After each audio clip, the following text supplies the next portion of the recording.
Everyone. In the last video I had discussed about the post fertilization events that follows just after the double fertilization is over. Now in the last video we discussed about these two topics, that is development of endosperm and development of embryo. Now let us see the next topic, that is the seed. In angiospermic plant, we have been studying about reproduction in flowering plant, and basically here we have been talking about the angiospermic plant. So in angiosperm, seed is the final product of sexual reproduction, and over here this is also described as a fertilized ovule. Means what? We had discussed earlier that the ovary develops into fruit, and inside the ovary ovules are present. After fertilization they develop finally into, or they have to mature into, a seed.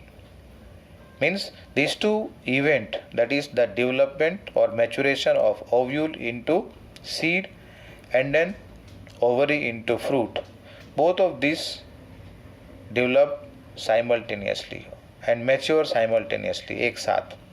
Now here when we see the the parts of a seed, so seed in 11th class also you have studied that seed is covered by a seed coat, and inside this seed coat what is enclosed? Cotyledon. And when we talk about dicot, so two cotyledons are there. In between two cotyledon embryonal axis is present. Now here in the last video we had discussed about the structure of dicot and also the monocot. Here just have a look on this dicot seed. Two cotyledons are there.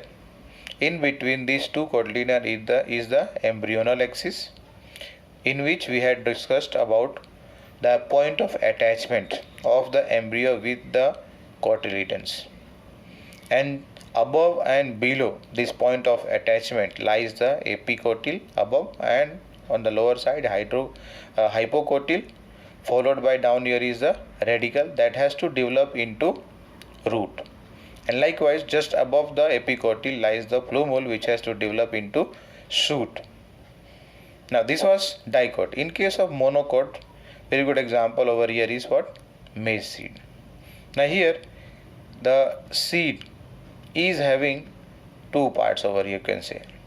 One is the lower part which is having the embryonal axis here, and over here the cotyledon is called as scutellum. Cotyledon is called as scutellum, and this is also the point of attachment over here. We had discussed about the plumule, radicle. Plumule is covered by, you can say, or protected by coleoptile. Likewise radicle is protected by coleorhiza. Monocot and dicot here. Here we are talking about the mature seed. Mature seed over here, that cotyledon is having the storehouse of food material. Now on the basis of the presence or absence of endosperm after the seed has got fully matured, it can be classified into endospermic and non-endospermic. That was discussed in the earlier video also. Let us see once more. Endospermic, इसका दूसरा नाम है अल्बुमिनस seed, and दूसरा है non endospermic या फिर non अल्बुमिनस, or otherwise same thing can also be given name as X albuminous. Now in this what happens, we'll talk first about the non-endospermic, that is otherwise X albuminous seed. Here endosperm is completely used up during the development of embryo, and due to that the name has been given as non-endospermic. Endosperm is not left back. Examples: pea, groundnut, bees, etc. And in case of endospermic or albuminous seed, a part of endosperm is retained back, यानी मतलब बचा रह गया है, थोड़ा रह गया है after that, even after the development of embryo. Example के लिए wheat, maize, barley, castor, coconut, etc. Now, in case of some plants or some seed here, like black pepper and beet, nucellus is also left back little bit. Means nucellus persist मतलब रह गया है, बचा हुआ है. And this residual part of the nucellus is called as perisperm. Residual part of the nucellus, or otherwise you can say persistent nucellus after the maturation of the seed is left back, it is called as perisperm. Now in some cases, and over here what happened, integument that was there in the structure of ovule we had discussed, that becomes hardened and it becomes a tough protective covering, which we have described here as what, seed coat over here. Same thing over here, that integument get developed into seed coat. Now there is a location of micropyle. Micropyle in the seed is a small pore very near to the hilum, where the ovules are, funicle is attached. If you remember this figure, funicle is attached to the ovule at hilum. That means the hilum is the junction between the ovule and the funicle. Just have a look in this figure. Hilum, you can see just below that is a small point light, which is called as micropyle. Now this micropyle, which is just now I mentioned, showed you the figure, it is a small pore very near to the hilum. This facilitates the entry of oxygen and also water at the time of seed germination, so that the seed will be able to germinate, and for that it is necessary that water should enter, so that the seed coat is going to little bit swell up, and as a result of that, what will happen, the cotyledon will also absorb water and what happens, swell up, and inside that now, or in between the two cotyledon in case of dicot, lies the embryo. Now that is going to become active. That is during germination I am talking, but here at present we are talking maturation. So as the seed matures, what happens, whatever water it has, it becomes dehydrated, means it loses water, and as a result of that, the water content is reduced and the seed becomes relatively dry. Only around 10 to 15% of moisture is present by mass. And here the general metabolic activity is slowed down, and the embryo enters into a condition which is called as dormant stage, or here it is called as dormancy, means it is a state of inactive condition, where the seed becomes, or embryo enters into a state where it becomes inactive. That means the embryo has become dormant. And when favorable conditions will be available, like for example adequate moisture, पानी मिले, moisture के साथ साथ oxygen and suitable temperature also is necessary for the germination.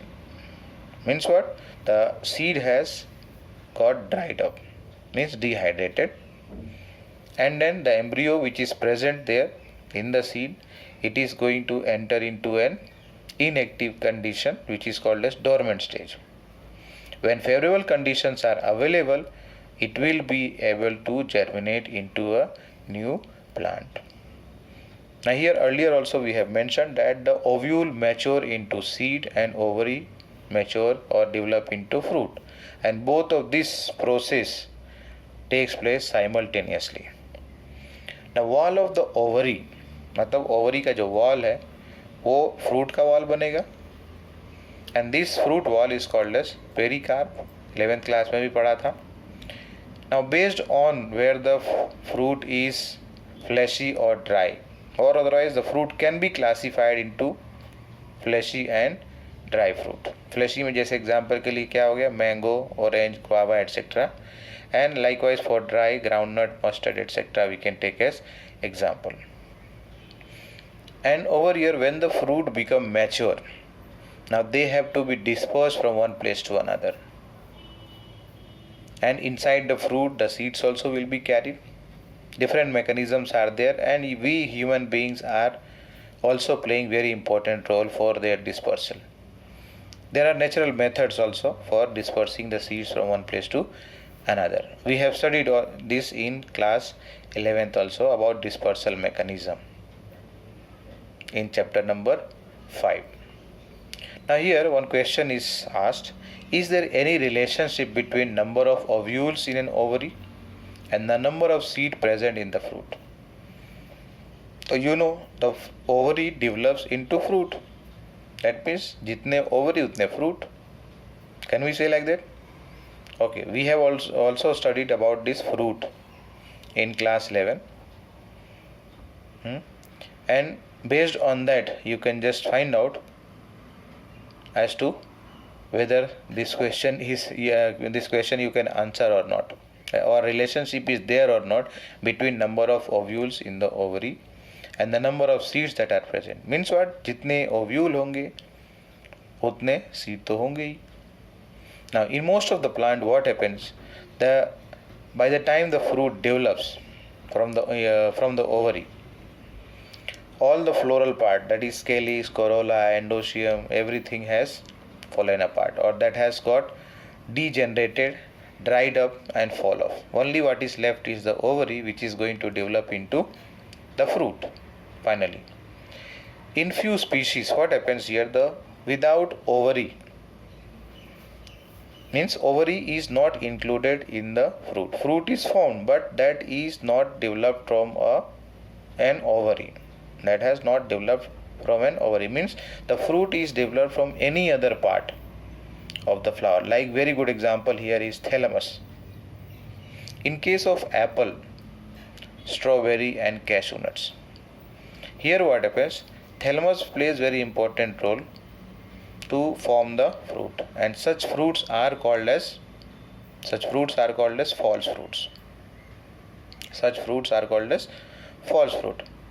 And most of the fruit over here, what we consume, what we use, most of them are true fruit only because they have developed from ovary.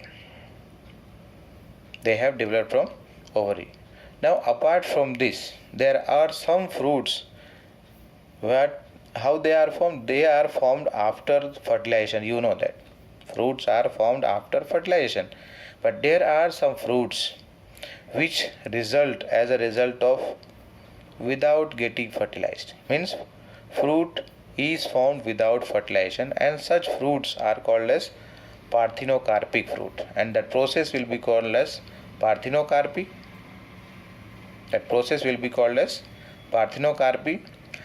Best example over here is banana. One of the example is banana, and this process parthenocarpy can also be induced by use of some growth hormone, and in this case the fruit that develops without fertilization will be seedless because ovules are not fertilized. Then how they are going to give seeds? So that's why they are seedless. Now there are some advantages that is offered by the seeds. I'll discuss this in the next video.